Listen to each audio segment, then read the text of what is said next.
मैं दिवाली की बात बोलूँ तो अमावस पर दिवाली होती है, और देखिए कि पूरा देश अमावस को गलत मानता है, लेकिन महालक्ष्मी दिवाली पर ही हमारे घर आती हैं। इस दिन हवन जरूर करना चाहिए, सिंह लगन में पूजा करनी चाहिए।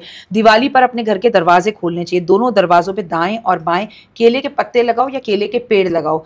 इस दिन सुबह मैं आपसे कहूंगी कि आपको हाथी कहीं मिल जाए उसकी सेवा करो, केले खिलाओ, बोलो कि आप महालक्ष्मी को लेके हमारे घर आना है। आप दिवाली पर क्या चाहते हो कि इस दिन महालक्ष्मी आकर स्थिर रूप से आपके घर में वास करे, यही चाहते हो ना?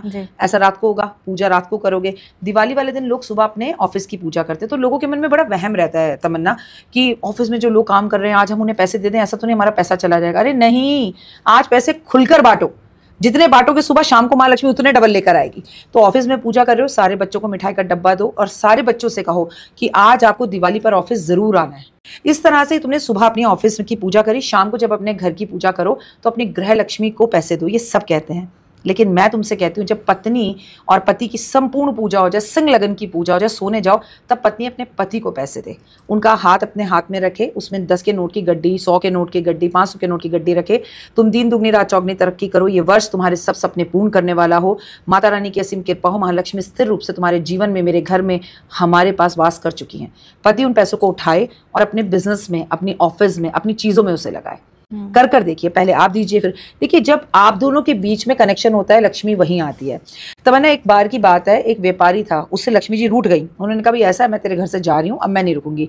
तो व्यापारी ने कहा क्यों? कह रही नहीं, बस मेरा टाइम हो गया, मैं जा रही हूँ। व्यापारी ने कहा जब तुम जा ही रही हो तो मैं क्या कर सकता हूँ। थकार को शाम को घर वापस आया, उसने जो है खिचड़ी खाने बैठा, तो उसकी 4 बहुएं थी, एक उसकी पत्नी 5। पहली बहू ने खिचड़ी बनाई तो बोली देखो मम्मी ने तड़का ही नहीं लगाया, उसने उसमें नमक डाला, तड़का लगा दिया। दूसरी आई, बोली इसमें तड़का लगा दिया, नमक ही नहीं लगाया, उसने नमक डाला। तीसरी ने, चौथी ने, 5वीं ने, 5 औरतों ने उसमें नमक डाल दिया। अब वो खिचड़ी जहर हो गई। व्यापारी उसे खाने के लिए बैठा, व्यापारी ने जैसा खाया तो उसको उसके 1 चम्मच मुंह में जाते कह रहा है समझ गया, लक्ष्मी जी तो जा चुकी हैं और लक्ष्मी घर आ चुकी है, बर्बादी हो चुकी है।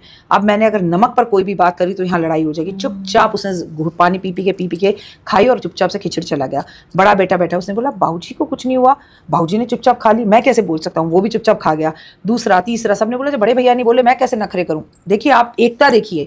थोड़ी देर बाद लक्ष्मी जी वापस उसके पास आई और बोली जिस घर में इतनी एकता हो कि पिता के अगेंस्ट कोई बोल ना रहा हो, लक्ष्मी जा चुकी हो और इतनी प्यार हो कि पापा कुछ नहीं बोले तो मैं कैसे बोलूं, इस घर को छोड़ के तो व्यापारी में नहीं जा सकती, और स्थिर रूप से वहीं वास कर गई। जिनके घरों में भी दिवाली पर लड़ाई होती है, तू मैं तू मैं खाए, वहां लक्ष्मी कभी नहीं रुकती। लक्ष्मी का रूल है, एक इतना छोटा सा कोना तुम्हारा हो, वही तुम्हारा घर हो, वही तुम्हारा संसार, वही तुम्हारा मंदिर हो। वो महलों में आए ये जरूरी नहीं है, लेकिन प्रेम के जहाँ 2 बोल हो वहां जरूर आती है लक्ष्मी। पूजा विधान क्या रहता है इसका? बहुत आसान। देखिए पहले तो मिट्टी का घर रखा जाता है, मिट्टी के लक्ष्मी गणेश लेने होते हैं, बड़े बड़े मत लीजिए, छोटे छोटे से लीजिए। चांदी का सामान, जो धनतेरस पे आपने सामान खरीदा वो रखिए, खील पतासे रखिए, मिठाई रखिए। एक बात याद रखो, इसमें ना 3 दिए जलाने चाहिए। कैसे? एक सरसों के तेल का 4 मुखी दिया जो यम का कहलाता है, हमारे पितरों का कहलाता है। एक देसी घी का दिया जो माँ का कहलाता है। अब माँ को कलाकंद का भोग लगेगा और गणपति जी की पूजा होती है, उनको लगेगा लड्डुओं का भोग, ठीक है। और तीसरा दिया जो होता है वो होता है चमेली का दिया। चमेली के तेल में होती है खुशबू। आपको क्या करना है, चमेली का तेल लेना है, बहुत ही गहरा उपाय है, और उसके अंदर आपको थोड़ा सा सिंदूर मिलाना है। उसको मिला के उसे आप अपने हाथ की हथेली में सुहागन दिवाली वाली रात को ले ले, और जो भी महालक्ष्मी की आप मूर्ति या तस्वीर लाए हो, उनके बाल हैं, उनके बालों में प्यार से वो तेल लगाओ कि माँ आप मेरे घर आई हो, मैं आपके बालों में तेल लगा रही हूँ। और फिर माँ को शीशा दिखाओ, फिर उस शीशे को अपने घर की तिजोरी में दिवाली की पूजा के बाद रख लो। ऐसे रखो कि यहाँ धन रखा हुआ है, यहाँ पैसे रखे हुए हैं, यहाँ जेवर रखा हुआ है, और यहाँ से वो शीशा दिखाई दे रहा है, शीशे में धन। ओए होए तमन्ना, इतना खूबसूरत ये उपाय है जो सिर्फ दिवाली की रात को किया जाता है। और दिशा काल के हिसाब से सबके घर में पूजाएं अलग अलग होती हैं, कोई कलश स्थापित करता है, कोई नहीं करता है। लेकिन सिंह लगन की पूजा, दिए जलाना, और एक चेतावनी, सावधानी, दिए आराम से जलाएं, मंगल का साल है, और मतलब कॉन्शियस होकर चलाएं कि ऐसे नहीं कि कहीं भी रख रहे हैं, पर्दे नहीं देख रहे, कुछ नहीं देख रहे, और बधाइयाँ दें, मिठाइयाँ खाएं।